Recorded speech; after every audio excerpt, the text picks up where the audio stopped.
इस देश में जहां कहीं भी भाजपा हारी है, हराने वाला दल और नेता चाहे कोई हो, उसके पीछे कंधा लगाने वाला भी प्रशांत किशोर ही है। बिहार, मेरा पहले आप परिचय जान लीजिए। मेरा नाम प्रशांत किशोर है और हम वही प्रशांत किशोर हैं जिन्होंने 2014 में नरेंद्र मोदी का अभियान इस देश में चलाया है। ये मेरे परिचय का हिस्सा है। हमने मोदी जी को बनाया नहीं है, लेकिन उनके बनने में हमने भी कंधा लगाया है। उस नजरिए से अगर आप में से कोई व्यक्ति हम पर भरोसा नहीं करना चाहता है या हमारे साथ नहीं चलना चाहता है, तो बिल्कुल वाजिब वजह है, आपको हमारे साथ नहीं चलना चाहिए। लेकिन अगर आप मेरा परिचय ये जानते हैं, तो साथ में मेरे परिचय का एक हिस्सा ये भी है कि 2014 के बाद 2014 से 2021 में इस देश में जहां कहीं भी भाजपा हारी है, हराने वाला दल और नेता चाहे कोई हो, उसके पीछे कंधा लगाने वाला भी प्रशांत किशोर ही है। बिहार में 2015 में, पंजाब में 2017 में, तेलंगाना में 2018 में, आंध्र प्रदेश में 2019 में, महाराष्ट्र और दिल्ली में 2020 में और तमिलनाडु और वेस्ट बंगाल में 2021 में, इतने जगहों पर भाजपा या भाजपा के गठबंधन को हराने वाले दलों के साथ हमने अपने तजुर्बे का, अपने सलाहियत का इस्तेमाल किया है।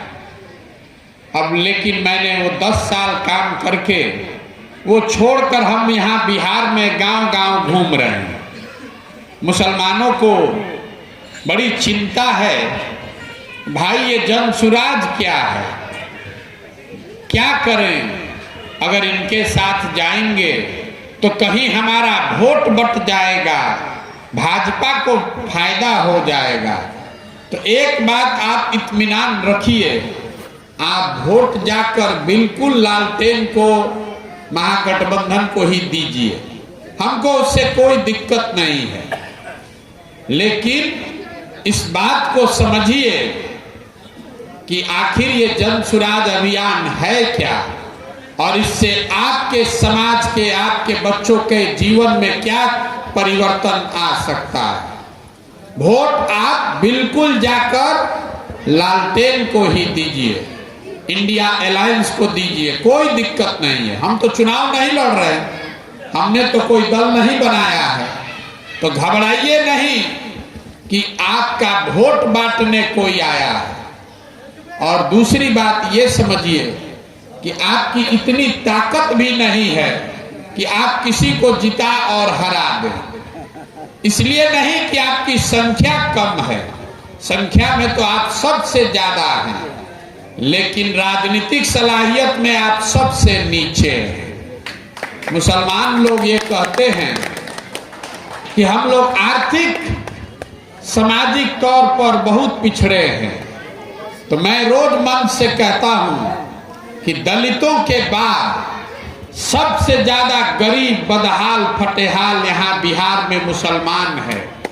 लेकिन अगर राजनीतिक सलाहियत की बात कीजिएगा तो आप दलितों से भी नीचे हैं। आप 30 बरस से जिसको वोट दे रहे हैं, आप हमारी बात मत मानिए, आप अपने धर्म में जो बात बताई गई है उसको उस नजरिए से देखिए कि 30 बरस से जो आप कर रहे हैं वो सही है या गलत है। इसी सीतामढ़ी के धरती पर एक मौलाना ने हमें बहुत अच्छा बताया कि प्रशांत जी, मुसलमानों की दशा इसलिए नहीं खराब है कि इनका कोई रहबर नहीं है, आरजेडी ने क्या किया, कांग्रेस ने क्या किया कि भाजपा ने क्या किया। आपकी स्थिति इसलिए खराब है कि आपके कौम में जो बेसिक बातें बताई गई मुसलमान उसको भी नहीं मान रहा है। आपकी कौम में ये बताया गया कि बिना सवाल पूछे किसी की बात मत मानो। पिछले 30 वर्ष में आपने किसी से कोई सवाल नहीं पूछा। आपके कौम में ये बताया गया कि बिना जद्दोजहद के जीवन में कुछ हासिल नहीं हो सकता है, लेकिन मुसलमानों को जद्दोजहद करना ही नहीं है। आप 5 बरस बैठ के घर में चर्चा करते हैं कौन भाजपा को हराएगा। जो चुनाव के पहले भाजपा को हराता हुआ दिखता है उसी ट्रेन में उसी बस में बैठ जाते हैं। आप बैठे, अपने बच्चों को भी लेकर बैठ गए। वो ट्रेन आपके लिए अच्छा है या खराब है ये कभी आपने सवाल नहीं उठाया। 30 बरस से आप यहाँ लालटेन को, आरजेडी को वोट दे रहे हैं, आगे भी उसी को दीजिए, लेकिन 3 सवाल जरूर पूछिए। कोई आदमी वोट किसी को क्यों देता है? वोट देने के 3 कारण हैं। एक, आप वोट देते हैं अपने और अपने बच्चों के विकास के लिए। दूसरा, वोट आप देते हैं राजनीतिक भागीदारी के लिए। तीसरा, आप वोट देते हैं अपने राजनीतिक विरोधी को हराने के लिए। इन तीनों नजरिए से आप 30 वर्ष में जो आपने किया है उसका जरा आकलन करके देख लीजिए। विकास का आलम यह है कि आपसे ज्यादा गरीब और पिछड़ा इस राज्य में कोई नहीं है। आपके बच्चों को विकास नहीं मिला, ये कोई मुसलमान इनकार नहीं करेगा, लेकिन आप उस बात को छोड़ दीजिए। आप कह सकते हैं कि भैया हम विकास के लिए वोट नहीं देते। आप भागीदारी को देख लीजिए। अभी डॉक्टर साहब कुछ आपको आंकड़ा बता रहे थे, वो आंकड़ा भी छोड़िए। बिहार में 40 मुसलमानों के विधायक होने चाहिए, हैं 19। अब आप कहिएगा कि वो तो आरजेडी वालों ने या बड़े दलों ने आपको टिकट नहीं दिया, उसको भी हटा दीजिए। यहाँ बिहार में होने चाहिए 1650 मुसलमान मुखिया, यहाँ हैं 1200 से कम। होने चाहिए 27,500 वार्ड सदस्य, हैं 11,000 से कम। पूरी जो बिहार की सरकार है उसका बजट है 2,46,000 करोड़, और जितने मुसलमान मंत्री हैं उनके सारे विभागों का बजट जोड़ दीजिएगा तो वो है 6,000 करोड़। तो ये है आपके भागीदारी का आलम। खाली विधायकी और सांसदी नहीं गया, आपके बच्चों को राजनीति से ही काट कर हटा दिया गया और आपको उसकी समझ ही नहीं है। तीसरा, आप कहिएगा कि हमको विकास भी नहीं चाहिए, भागीदारी भी नहीं चाहिए, कम से कम भाजपा को तो हराइए। तो उस नजरिए से आप देख लीजिए। 30 बरस से आप लालटेन को वोट दे रहे हैं, तब कोई जन सुराज नहीं था, तब कोई ओवैसी भी नहीं थे। आपने पूरी ताकत लगाकर लालटेन को वोट दिया। 1990 में भाजपा के बिहार में 0 सांसद थे, देश में 2 सांसद।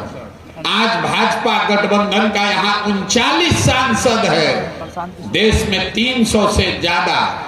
तो आप जरा बताइए कि आपके कौम में जो बात बताई आपके पैगंबर ने कि कम से कम सवाल तो पूछो कि भैया हमको विकास मिला नहीं, भागीदारी मिली नहीं, भाजपा को हम हरा पा नहीं रहे हैं, तो कोई ना कोई दूसरा रास्ता निकालना पड़ेगा। लेकिन आपको वो देखना ही नहीं है। आपके पैगंबर ने एक और बात बताई, आप बहुत परेशान हैं। आज जो देश में हालात है उसको आप जालिम हुक्मरान समझते हैं, ये समझते हैं कि वो मुसलमानों के विरोध में है। तो आपके पैगंबर ने जो बात बताई कि जिस कौम को अपने रहनुमाओं की समझ न हो उसके ऊपर जालिम हुक्मरानों को मुसल्लत कर दिया जाता है।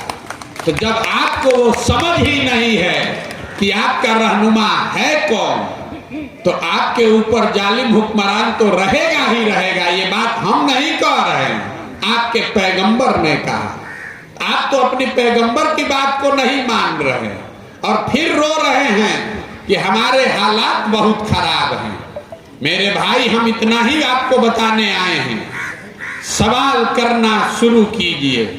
मुसलमानों की दुर्दशा ये है, वही मौलाना ने भी हमको कहा कि आप तो हिंदू हैं, आप तो मोदी जी के साथ काम किए हैं। मुसलमान अगर आप पर भरोसा नहीं करे तो एक बार मान लें, हम तो मौलाना है, पूरे जीवन हमने कौम की सेवा की है। सीतामढ़ी में जब हम खड़े होकर हमने ये कहा कि कौम को आरजेडी से, राजद से अपना हक मांगना चाहिए, तो मुसलमानों ने कहा कि लगता है मौलाना भाजपा से बिक गया है। आपके और आपके बच्चों की हक की कोई बात करे तो आपको भाजपा का एजेंट दिखता है। कुछ लोग हमको कह रहे हैं कि भैया मुसलमान लोग कह रहा है कि प्रशांत किशोर भाजपा का बी टीम है। देखिए आपका दुर्दशा। अभी आपके कौम पर सबसे बड़ी संकट पिछले 10 साल में कब आई?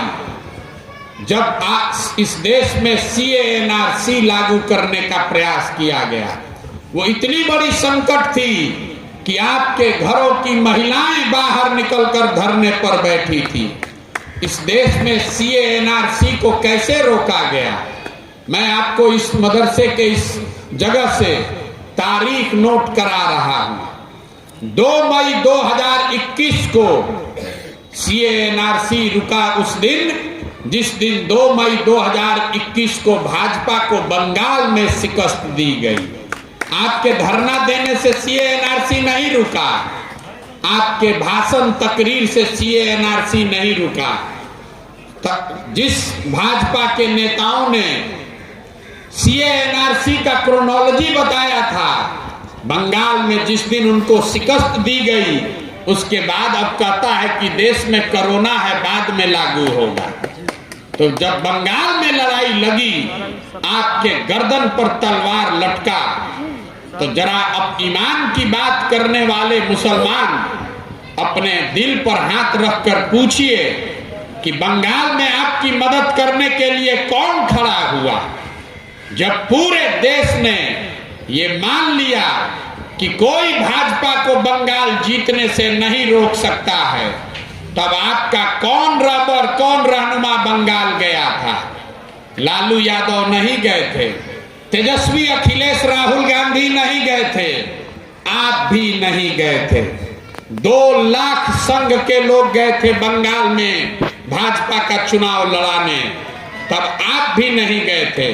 तब यही प्रशांत किशोर बंगाल में गया था। हमने कहा, जब दीदी के अपने लोग TMC छोड़कर डर के मारे भाग गया भाजपा में, तब प्रशांत किशोर ने कहा था कि जब तक हम खड़े हैं भाजपा को बंगाल जीतने नहीं देंगे और हराएंगे नहीं।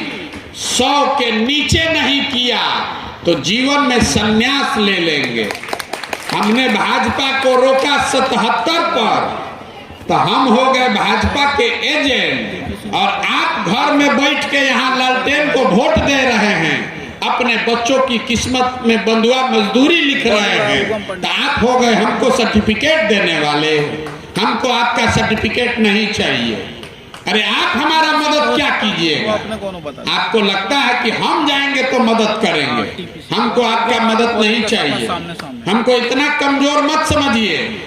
आप तो अपने बच्चों की मदद नहीं कर पा रहे हैं, हमारा मदद क्या खाक कीजिएगा? आपको जिसको वोट देना है दीजिए, हम आपसे वोट मांगने नहीं आए हैं।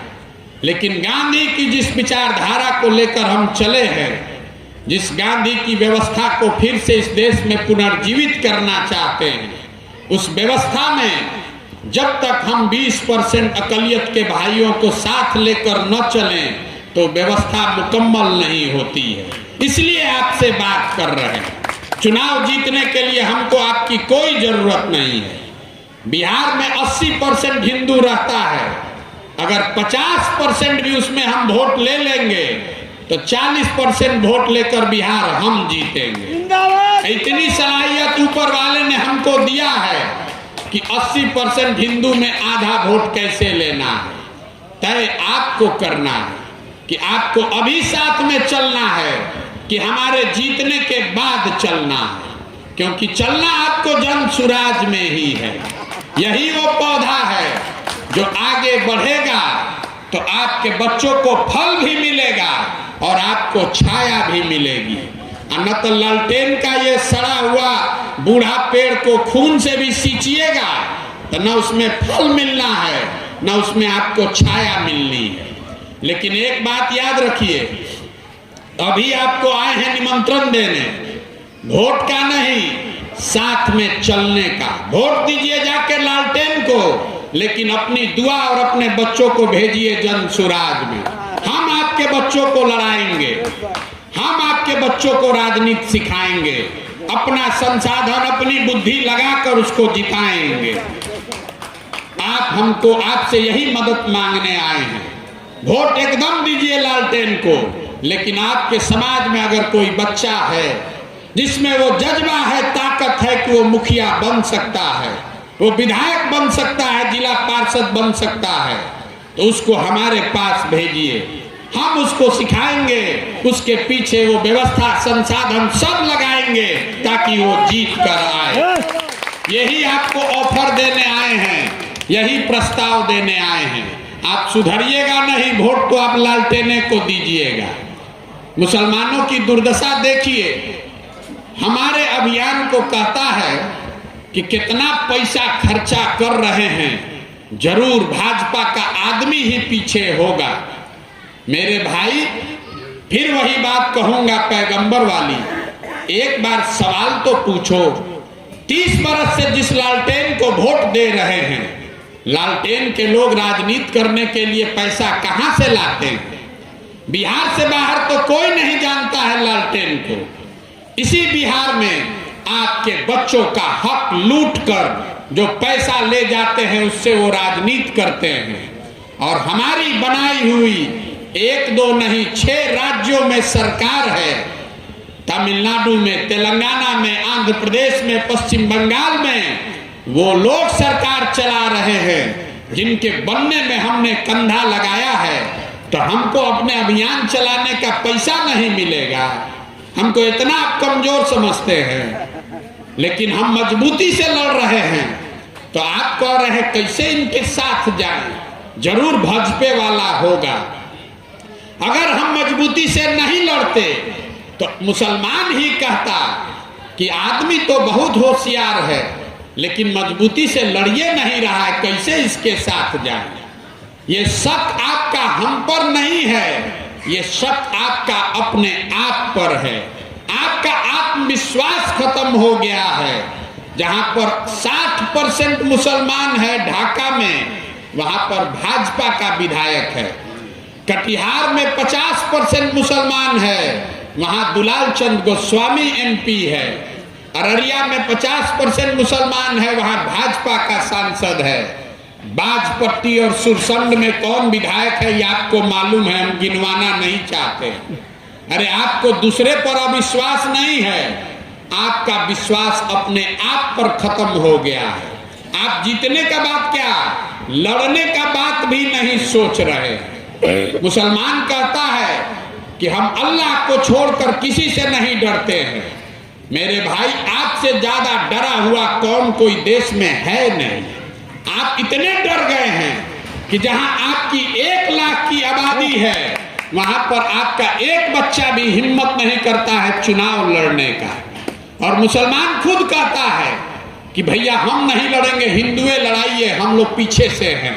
ये डरी हुई कौम है, ये डर नहीं खत्म कीजिएगा तो कभी आपका भला नहीं होगा। चाहे आप हमारे साथ चलिए कि लालू जी के साथ चलिए कि कांग्रेस के साथ चलिए, पीछे चलने वाले लोग नेतृत्व नहीं कर सकते। अगर आपको अपना हक चाहिए, अपने बच्चों के लिए जगह चाहिए, तो आपको लड़ना पड़ेगा, जद्दोजहद करनी पड़ेगी। तभी तो आपके पैगंबर ने ये कहा होगा कि बिना जद्दोजहद के कोई चीज हासिल नहीं हो सकती है, लेकिन मुसलमानों ने आज लड़ना ही छोड़ दिया है। आप बैठ के अखबार पढ़ते हैं, टीवी देखते हैं, सोचते हैं कि कोई गठबंधन बन जाए, कोई रहनुमा चला आए, कोई आदमी हमारी मदद के लिए खड़ा हो जाए, और अपने हाथ पर हाथ धर के बैठे हुए हैं। तो कैसे सुधार होगा? तो ये जो अभियान हम चला रहे हैं, ये वोट का अभियान नहीं है।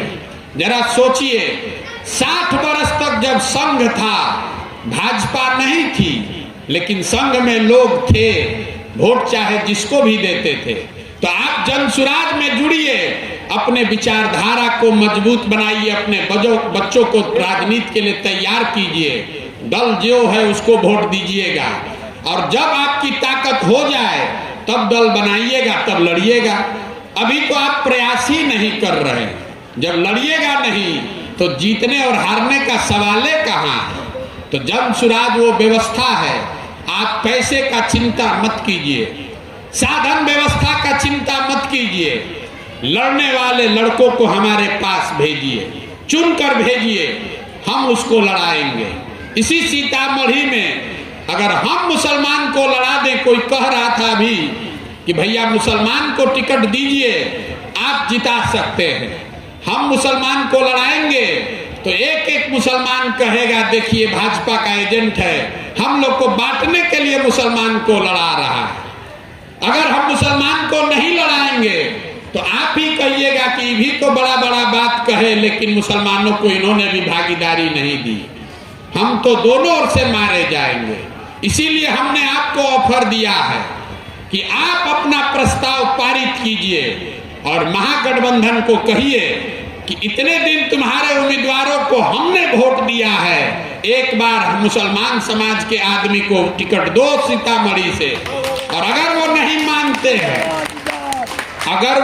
मानते हैं तो आपको समाज में जाति और धर्म सबसे ऊपर उठ के एक किसी मुसलमान पर जिस पर आपका भरोसा हो उसको चुनकर हमारे पास भेज दीजिए, और संसद में भेजने का जिम्मेवारी हम पर छोड़िए। अफाक अहमद को एमएलसी इसी जनसुराज परिवार ने बनाया। 75 साल के बिहार के इतिहास में कोई मुसलमान टीचर का एमएलसी नहीं बना है, और हमने चंपारण से जो भाजपा का गढ़ है वहां से एक मुसलमान परिवार, साधारण परिवार के बच्चे को चुनाव लड़ाए और एमएलसी जिता कर लाए। आपको अपने बीच से खड़ा होना पड़ेगा। जनसुराज आपको नहीं जिता सकता है, हम आपकी मदद कर सकते हैं। हमारे पीछे मत चलिए, हमारे आगे चलिए और आकर कहिए कि हमारे साथ ये आदमी है, आप में सलाहियत है, संसाधन है, हमारे समाज के इस बच्चे की मदद कीजिए ताकि ये आदमी बढ़े। यही आश्वासन देने आपको आए हैं। हमको आपसे कुछ नहीं चाहिए, ना वोट चाहिए, ना आपका हमको चंदा चाहिए, ना कभी जीवन में हम ये कहेंगे कि हमारा झंडा अपने घर पर लगाइए। जो झंडा भी आप लगाते हैं उस पर बाबाए कौम गांधी जी का ही फोटो है। मन है तो लगाइए, न मन है तो जिसका मन है उसका लगाइए, लेकिन अपने बच्चों को इस अभियान से जोड़िए। जिस संघ से आप इतना डरते हैं वो संघ की हजारों शाखाएं पूरे देश में